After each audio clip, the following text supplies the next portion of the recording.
कुछ संशोधन ऐसे लगभग 3 कानून भारतीय संसद ने पारित किए। कृषि के क्षेत्र में ये 2 कानून है जिसमें कृषि उपज का व्यापार और वाणिज्य से संबंधित है। इन दोनों कानूनों पर लोकसभा और राज्यसभा में 4-4 घंटे सभी दलों के जो सांसदगण हैं उन सब ने अपना स्वच्छंद होकर विचार व्यक्त किया, पक्ष और विपक्ष ने। लोकसभा में पारित हुआ, राज्यसभा में 4 घंटे की चर्चा पूरी हुई और उस समय जब मेरे जवाब देने की स्थिति खड़ी हुई तो प्रतिपक्ष के कुछ लोगों ने उस दिन बहुत ही एक अभद्र घटना को अंजाम दिया जो देश के लोकतांत्रिक इतिहास में हमेशा काले धब्बे के रूप में अंकित रहेगी। लेकिन दोनों कानून पारित हुए, महामहिम राष्ट्रपति जी के पास भेजे गए और उनके हस्ताक्षर के बाद आज ये देश भर में लागू हैं। हम सब इस बात को भलीभांति जानते हैं कि कृषि के क्षेत्र में योजनाओं के माध्यम से और अनुदान के माध्यम से काफी कुछ करने का प्रयत्न किया जाता रहा है, लेकिन कृषि के क्षेत्र में निजी निवेश गांव तक और खेत तक पहुंचे, इसकी संभावनाएं ना के बराबर थी और कानून के माध्यम से भी जो बंदिशें थीं वो खुले, इसका देश भर को इंतजार था। भारत सरकार ने प्रधानमंत्री नरेंद्र मोदी जी के नेतृत्व में लगातार खेती किसानी आगे बढ़े, किसान की आमदनी 2022 तक दोगुनी हो, कृषि के क्षेत्र में निवेश हो, कृषक को आय सहायता के रूप में और अनुदान दिया जाए, योजनाओं को परिष्कृत किया जाए। इसके लिए मोदी जी के नेतृत्व में काम हुआ। आप सबको मालूम है कि 2014 से पहले सभी पत्रकारगण यहां मौजूद हैं, यूरिया की सीजन पर भयानक किल्लत होती थी और जब यूरिया की जरूरत राज्य को होती थी उस समय मुख्यमंत्री डेरा डालकर दिल्ली में बैठते थे कि हमको पर्याप्त मात्रा में यूरिया मिल जाए। यूरिया की कालाबाजारी होती थी और देश के अनेक स्थानों पर पुलिस लगाकर यूरिया बांटने का काम किया जाता था। कई बार ऐसी घटनाएं भी आती थी कि रेलवे स्टेशन से यूरिया लूट लिया गया, बीच में कोई यूरिया का ट्रक जा रहा था उसको रोक लिया, क्योंकि लोगों को यह रहता था कि अगर यह सामने से निकल गया तो यूरिया नहीं मिलेगा। मोदी जी ने यूरिया को नीम कोटिंग किया और गत 6 वर्षों में कोई भी यूरिया की किल्लत देश को नहीं हुई, किसान को नहीं हुई। सुचारू रूप से यूरिया की पर्याप्त मात्रा में आपूर्ति होती रही और इसलिए ऐसे तमाम सारे विषय हैं जिनको 6 साल में किया गया, मैं उनको आपके सामने रख सकता हूं। लेकिन सारे विषयों को करते करते करते करते इस बात की देश को अपेक्षा थी कि कानूनों के माध्यम से भी हमको कृषि के क्षेत्र को आगे बढ़ाने की आवश्यकता है और इस मामले में पहले अनेक बार सरकारों के माध्यम से, कमीशन के माध्यम से, स्वामीनाथन साहब जैसे विद्वानों के माध्यम से ये रिकमेंडेशन की जाती रही। ये कानून आए तो इन कानूनों के माध्यम से सरकार की ये कोशिश थी कि किसान मंडी की जंजीरों से मुक्त हो और मंडी की परिधि के बाहर वह अपना माल किसी को भी कहीं भी और अपनी मनचाही कीमत पर बेचने के लिए स्वतंत्र हो, यह कानून में प्रावधान किया गया। मंडी परिधि के बाहर जो ट्रेड होगा उस पर कोई टैक्स नहीं लगेगा। अब स्वाभाविक रूप से किसान को बेचने की स्वतंत्रता मिल जाए, बिना टैक्स के खरीद फरोख्त हो, इसमें किसी को क्या आपत्ति हो सकती है। अभी कोई भी कानून इस बात को प्रावधानित नहीं करता कि 3 दिन के भीतर उसके उपज का कीमत बेचने के बाद उसको भुगतान हो जाएगा, लेकिन इस कानून में इस प्रकार का प्रावधान किया गया। मूल्य आश्वासन की दृष्टि से कॉन्ट्रैक्ट फार्मिंग नया विषय नहीं है, अभी तक कानून नहीं था लेकिन फार्मिंग हो रही थी, उसके अनुभव भी अच्छे हैं। हम लोगों को लगता था कानूनी प्लेटफॉर्म देंगे, इसका फायदा लोग अच्छे से उठाएंगे, किसान महंगी फसलों की ओर आकर्षित होगा, नई टेक्नोलॉजी से जुड़ेगा, अपनी जोखिम को प्रोसेस पर ट्रांसफर करने में सफल होगा, बुआई के समय उसको मूल्य की गारंटी मिल जाएगी और किसान को और किसान की भूमि को कानून में पूरी तरह से सुरक्षा देने का प्रबंध किया गया। यदि विवाद भी हो प्रोसेसर और किसान के बीच में तो एसडीएम 30 दिन के भीतर उसका निराकरण करेगा, उसे कानून में बांधा गया। और साथ ही साथ यह भी कानून में प्रावधान किया गया कि निर्णय अगर कभी किसान के विरुद्ध भी जाता है तो उससे वसूली सिर्फ आदान की कीमत की हो सकती है, उसके अतिरिक्त नहीं हो सकती और उसकी वसूली का कोई भी निर्देश एसडीएम के द्वारा किसान की भूमि के विरुद्ध नहीं होगा।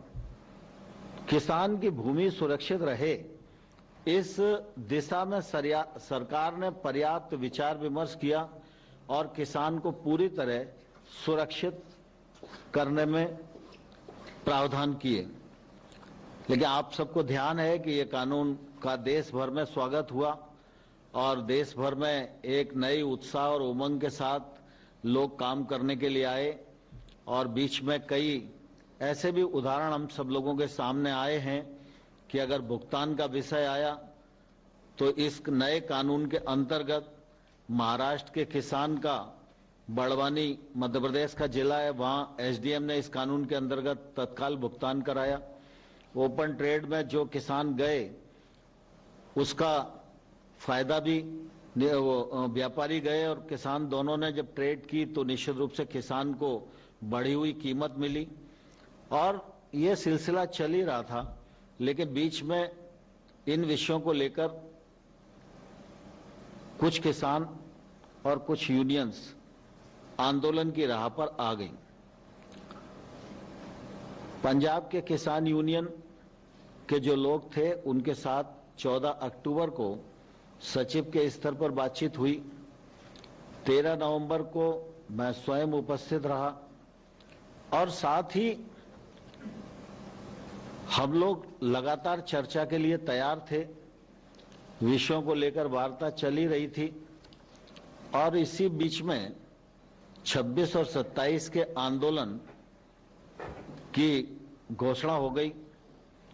फिर हम लोगों ने 3 दिसंबर की बातचीत का निमंत्रण किसान यूनियन को भेजा। चूंकि किसान आ चुके थे, रास्ता बाधित था, ठंड का मौसम था, कोविड का भी संकट था और इसलिए सोचा गया कि वार्ता जल्दी करनी चाहिए, तो 3 दिसंबर के स्थान पर 1 दिसंबर को की, 1 दिसंबर के बाद फिर 3 दिसंबर को की, 3 दिसंबर के बाद फिर यह तय हुआ कि 5 दिसंबर को करें, तो 5 दिसंबर को वार्ता का क्रम चला और फिर यह तय हुआ कि 7 तारीख को हम दोबारा से इन विषयों को लेकर बैठेंगे और कुछ मार्ग प्रशस्त करेंगे लेकिन बीच में ही 6 तारीख को 9 तारीख की रात को फिर बातचीत हुई। 8 की रात को बातचीत हुई और बात में फिर एकदम ऐसी परिस्थिति बनी कि उनकी तरफ से कोई सुझाव आ ही नहीं रहा था। तो अंतोगत हमको ये लगा कि भाई किसानों के कुछ मुद्दे हैं और उन मुद्दों पर उनके मन में शंका है।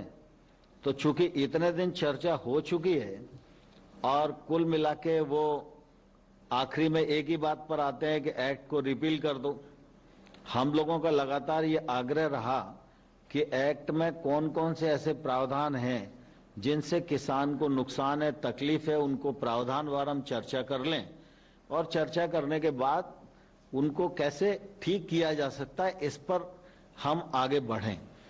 लेकिन मुद्दे यूनियंस की तरफ से नहीं आए तो फिर हम ही लोगों ने मुद्दे उनको चिन्हित करके बताए और उस पर यह हुआ कि भाई हाँ, ये मुद्दे तो चर्चा में हैं।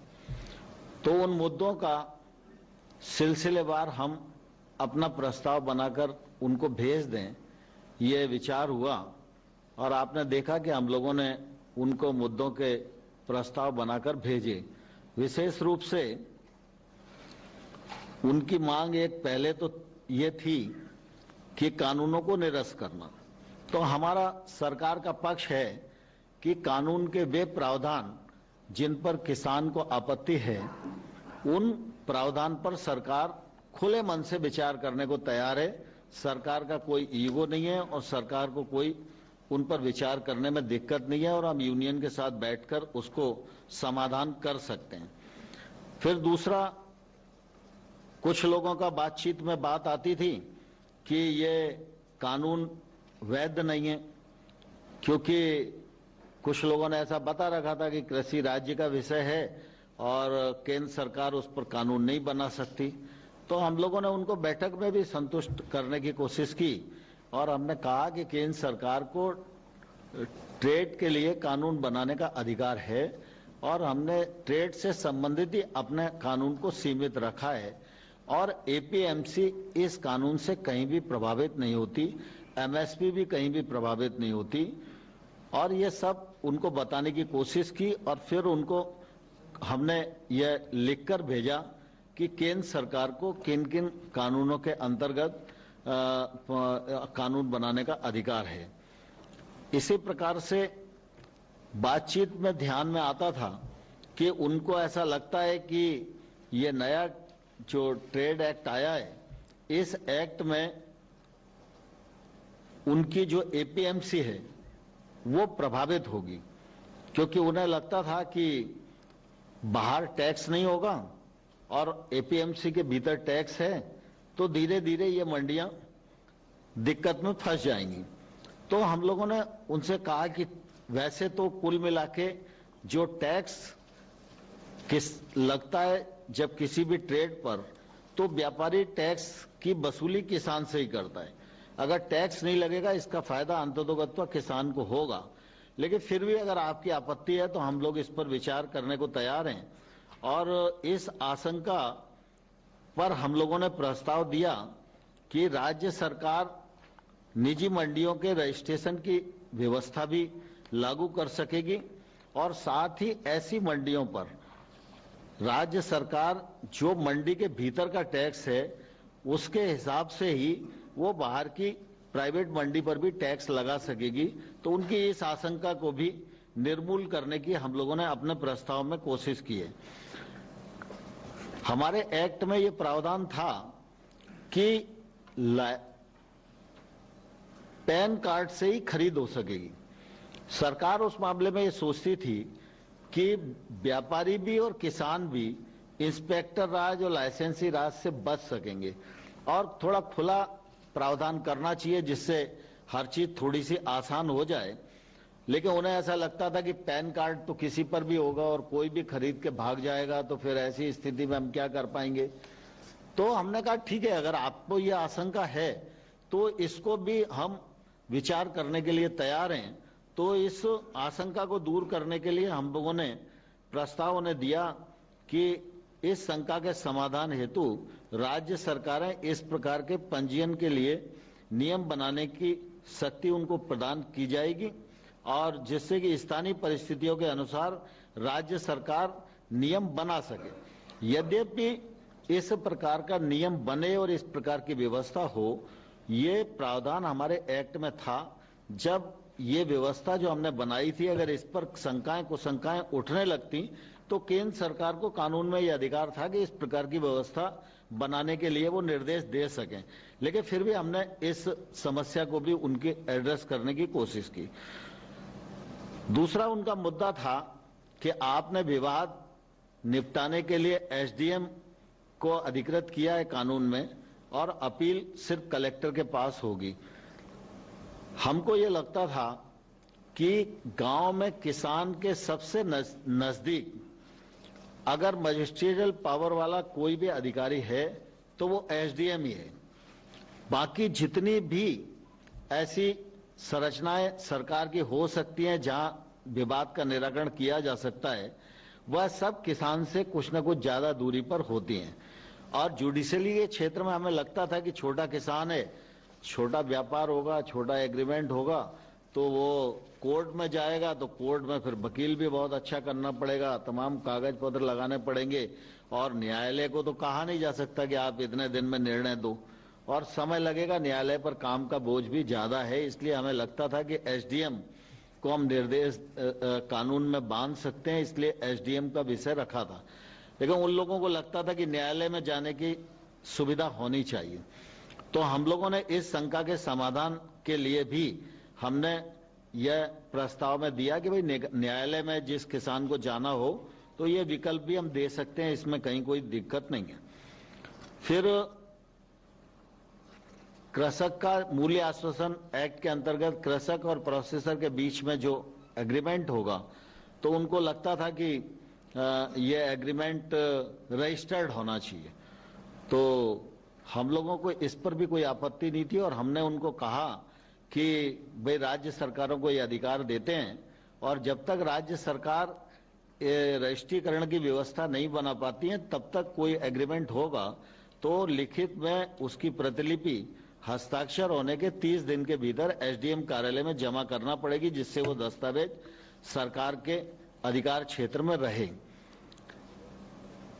फिर वो एक बात ये भी आती है बड़ा जोर शोर से और मीडिया के सामने भी कहा जाता है कई बार कि किसानों की भूमि पर बड़े उद्योगपति कब्जा कर लेंगे। वैसे तो कॉन्ट्रैक्ट फार्मिंग काफी लंबे समय से गुजरात में, महाराष्ट्र में, हरियाणा में, पंजाब में, अनेक कर्नाटक में, अनेक राज्यों में चल रही है। अभी तक कभी ऐसा अनुभव आया नहीं, लेकिन इसके बावजूद भी हम लोगों ने इसका प्रबंध पहले से एक्ट में कर रखा था।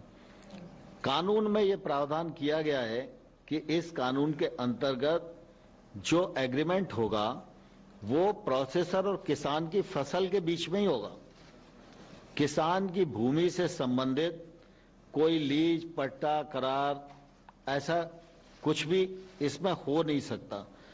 दूसरा, हम लोगों ने ये भी कहा था कि अगर दोनों लोग करार करते हैं और फसल का प्रकार ऐसा है कि किसी भी प्रकार की अधोसंरचना खेत पर खड़ी करने की नौबत आती है, तो ऐसी स्थिति में जब करार समाप्त होगा तो जो प्रोसेसर है अपनी संरचना को वहां से उठा के ले जाएगा और अगर वो तोड़ के नहीं ले जाता है तो उसका स्वामी जो है वो कृषक ही होगा। ये प्रावधान हमने पहले से कर रखा है, लेकिन इसके बाद भी उनके मन में ये शंका थी कि अगर किसी प्रोसेसर ने उस अधोसंरचना पर कोई लोन ले रखा होगा तो वो निकल जाएगा और वो लोन किसान के ऊपर आएगा, तो ऐसी स्थिति में किसान को वो लोन पटाना पड़ेगा। तो हम लोगों ने कहा कि ये हम प्रावधान करने को तैयार हैं कि अगर स्पॉन्सर किसी प्रकार का लोन लेने की चेष्टा उस अधोसंरचना पर नहीं करेगा तो इससे उनकी इस शंका का भी समाधान हो सकता है। दूसरा, किसान की भूमि पर कुर्की की व्यवस्था की बात वो लोग बोलते थे कि कुर्क हो जाएगी और नीलाम कर दी जाएगी, तो पहले से ही प्रावधान है, इस प्रकार की कोई संभावना नहीं है। लेकिन फिर भी हमने कहा कि अगर कोई स्पष्टीकरण की आवश्यकता है तो वो स्पष्टीकरण वो भी हम स्पष्टीकरण देंगे। दूसरा, सामान्य तौर पर एमएसपी की खरीद के मामले में उन सबके मन में ये बात आती थी कि भाई एमएसपी पर खरीद बंद हो जाएगी और होगी नहीं, इसमें कुछ फर्क पड़ेगा। तो आप सबके ध्यान में है, माननीय प्रधानमंत्री जी ने भी इस बात को बोला, मैंने भी दोनों हाउस में इस बात को बोला और सबको आश्वस्त किया कि एमएसपी चलती रहेगी, इस पर कोई खतरा नहीं है। एमएसपी की रबी और खरीफ की जो खरीद है इस वर्ष भी बहुत अच्छे से हुई है और रबी की फसल की बुआई के समय एमएसपी घोषित कर दी है। एमएसपी को नरेंद्र मोदी जी के नेतृत्व में 1.5 गुना किया गया है। खरीद का वॉल्यूम भी बढ़ाया गया है।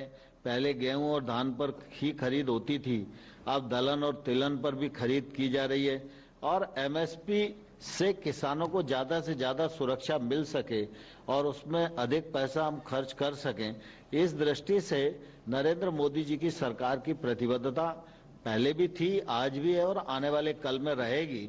और एमएसपी के मामले में भी अगर उनके मन में शंका है तो हम लिखित आश्वासन देने को भी तैयार हैं। हम सरकारों को भी दे सकते हैं, किसान को भी दे सकते हैं, यूनियन को भी दे सकते हैं। फिर एक बिजली वाला विषय था, उनको ऐसा लगता है कि बिजली का कोई एक्ट आ रहा है वो किसानों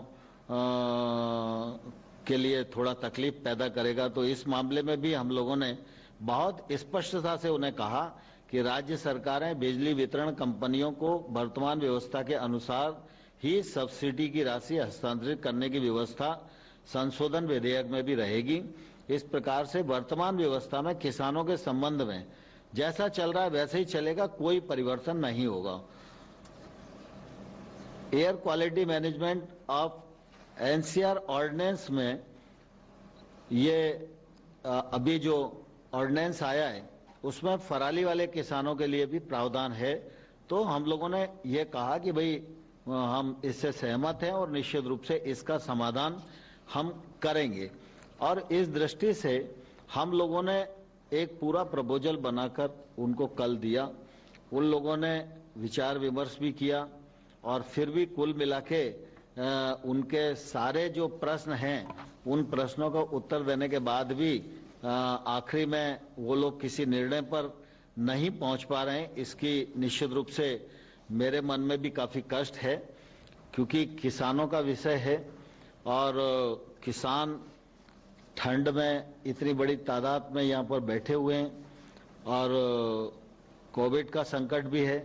तो निश्चित रूप से हम सब लोगों के मन में भी रात दिन चिंता रहती है और इसलिए हम लोगों की लगातार पहले भी कोशिश रही है और अभी भी मैं आपके माध्यम से किसान भाइयों और बहनों को आग्रह करना चाहता हूं कि आप सब ने चर्चा के दौरान जो प्रश्न उठाए थे उन प्रश्नों का समाधान करने के लिए लिखित प्रस्ताव भारत सरकार ने आपके समक्ष भेजा है। आप उन प्रस्ताव पर विचार करें और आपकी तरफ से जब भी चर्चा की स्थिति के लिए कहा जाएगा, भारत सरकार एकदम चर्चा के लिए तैयार रहेगी।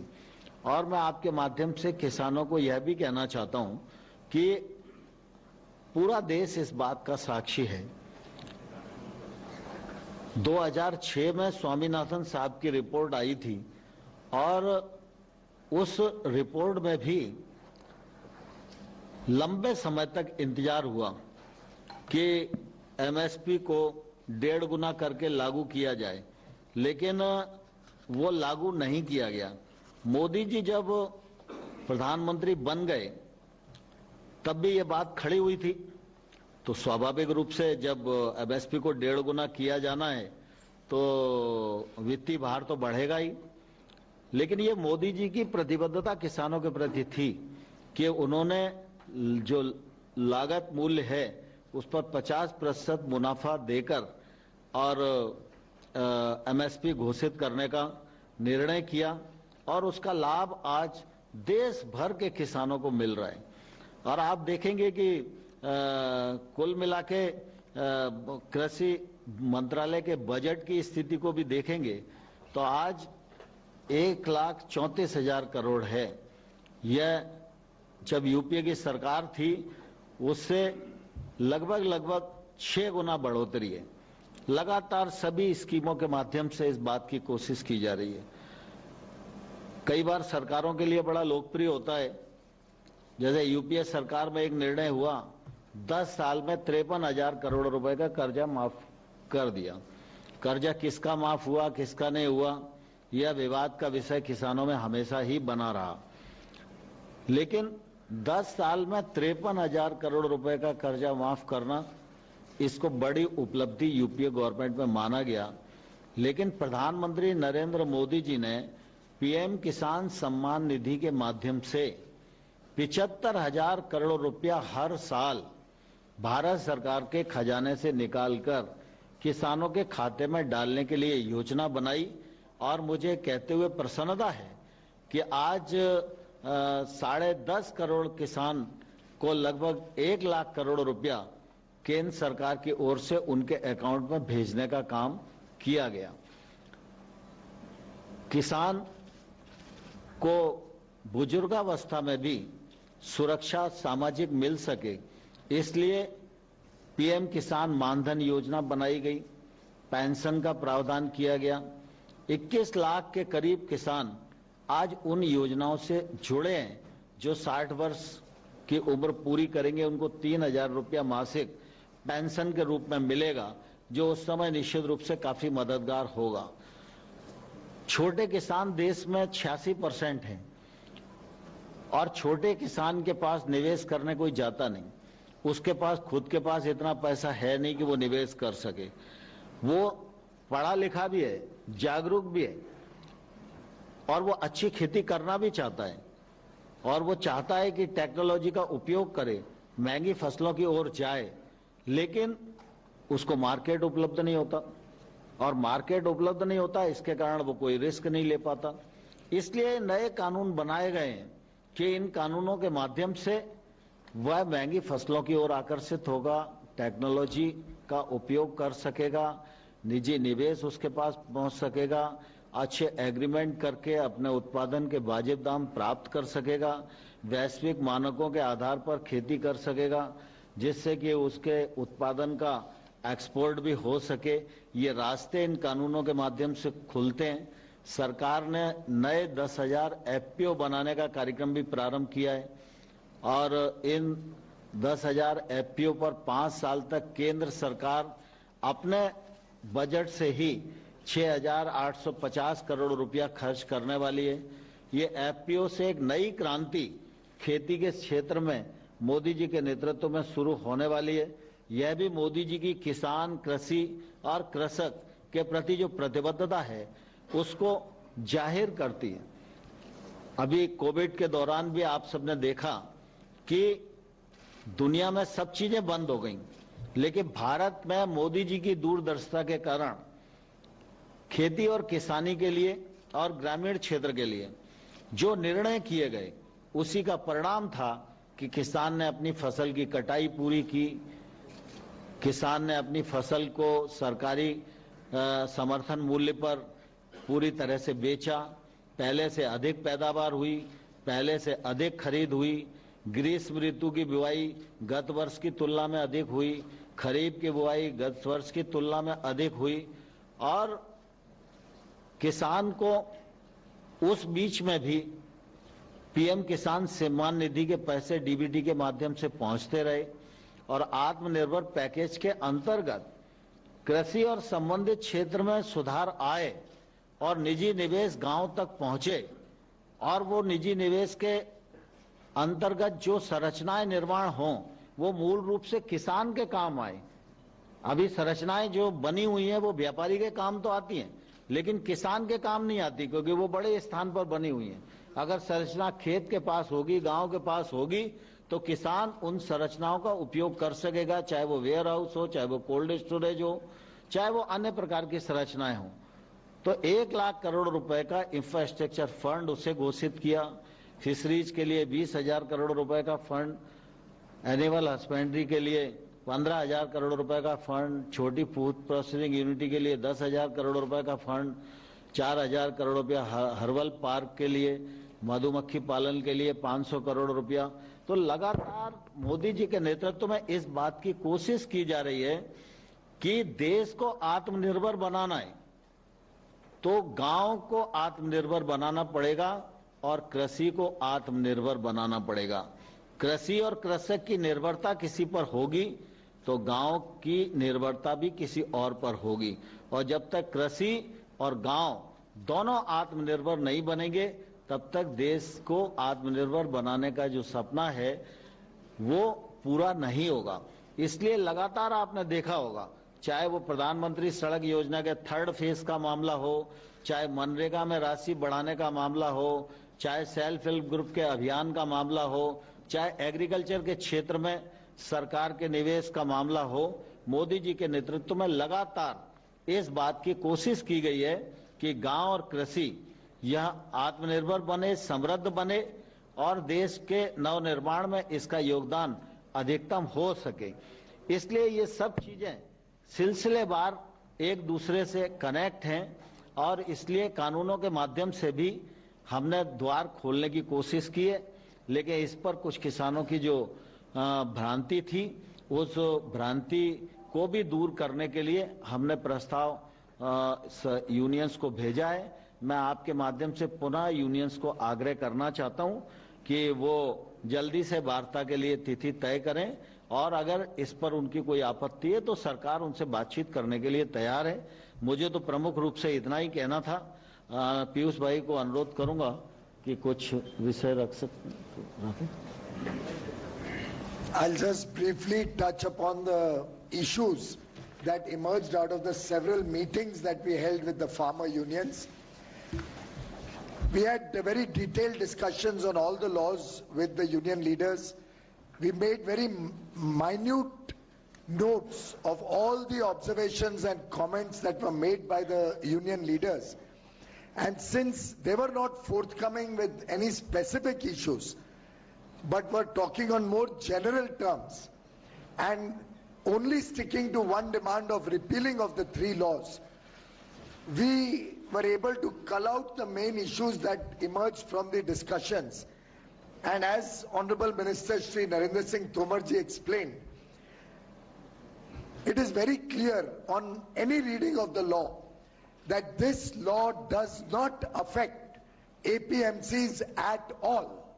It has no concern with the existing system of state APMCs. APMCs are protected as they were in the past, and they will not be affected in any way by the implementation of the new laws. The mandi system remains as it is. There were some concerns that there were no taxes stipulated in the law, for which we were willing to make amendments to consider their request that the taxes imposed on state APMCs under the APMC Act will also apply to private mandis or private marketplaces. The government was willing to provide that to ensure a level playing field and further strengthen the marketplaces, the APMCs of the government. Thereby, there was nothing left to argue about the APMCs for the farmers. Similarly, an absolute wrong impression was sought to be created that government will not continue the procurement under MSP. The government has very categorically, on the floor of the House, on national television, made it clear that state procurement by the government will continue at MSP prices as at present through the APMCs, and all the necessary taxes and other charges paid to the state APMCs will continue. This should completely dispel any falsehood being sought to be propagated that MSP system will get affected. Similarly, on the law itself, some arguments were sought to be made that the law could not have been enacted by the center. Very categorically, none of the laws